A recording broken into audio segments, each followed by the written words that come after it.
Hi, my name is Lindsey Glen. I'm Artistic Director of TENAJ. I'm also a salon owner and a full-time stylist behind the chair. With me here today, I have our beautiful model Angela, and I'm going to be demonstrating the Braided Pinless Updo.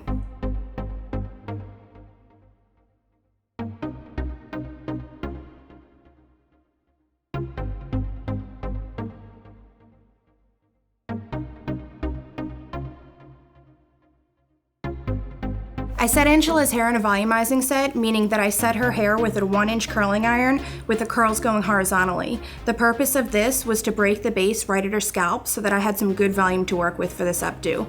You can do this updo either straight or curly. My preference, I like curls when doing updos because it adds just that much more movement and texture to it. But like I say, I encourage you to try both ways. So what I'm gonna do first is I did a hard part for Angela. To me, it just adds more drama when you have a little bit more hair coming off to the side because it creates a heavier swoop. So I'm gonna take about a 1-inch section, probably right on the corner of her brow. If you follow that line up, we'll take a 1-inch section from there.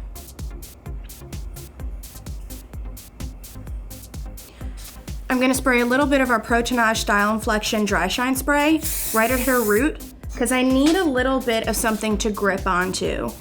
So I'm gonna back comb it a little bit. And then I'm gonna use a 24 gauge craft wire. You can get this at any craft store. And I know this seems a little bit weird, but I'm telling you, we're gonna do some magic.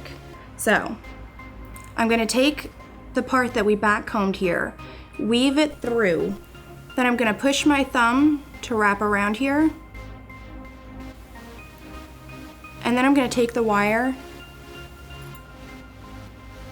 and wrap it around her head. Twice for extra security. Pinch the wire in place.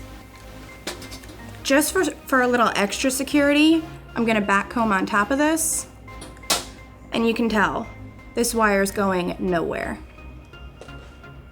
Gonna take the little bit of a hair that I put on top of there. Now, I'm gonna take this whole section here and we're gonna do a 3-strand braid.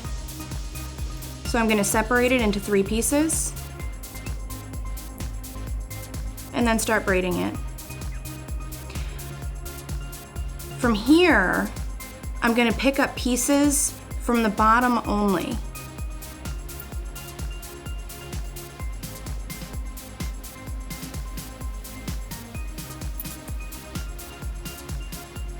You're not gonna wanna make this braid tight whatsoever. Actually, the looser, the better.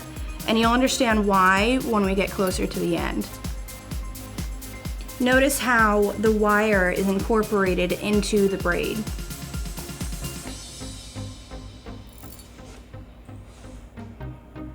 I'm kind of pulling the hair down here at the bottom section and then adding it to the braid.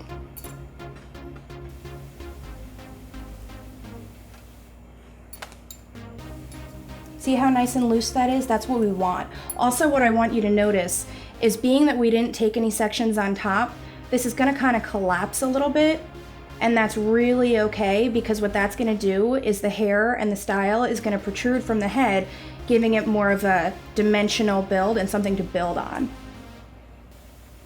So I'm just continuing this braid along the wire.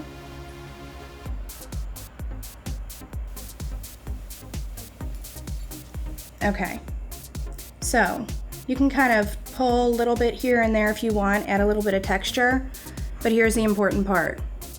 You're gonna take the ends of the hair with one hand, hold the wire with your other hand, and push this up. Now, you're gonna take your wire and you're gonna feed it through the other side. Bring it through the loop, just like you're cutting off a sewing knot, and pull it. So from here, if you want, you can either cut right here and bend it in, but today I want to be a little bit more creative with it. So I'm going to feed the wire through the braid. Now, the purpose for this is I want to show off the wire, kind of acting like hair jewelry. So depending on what type of jewelry your guest is wearing, gold, silver, you can match it up to the color craft wire that you use.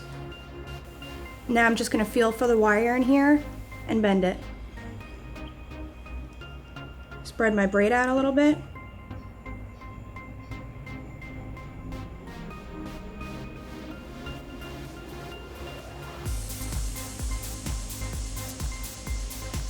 And I'm going to finish with our dry shine spray.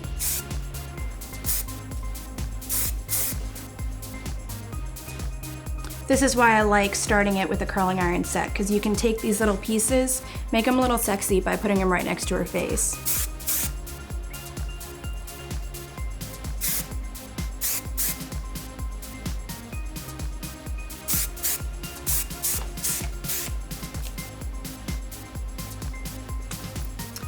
And there you have our braided pinless updo.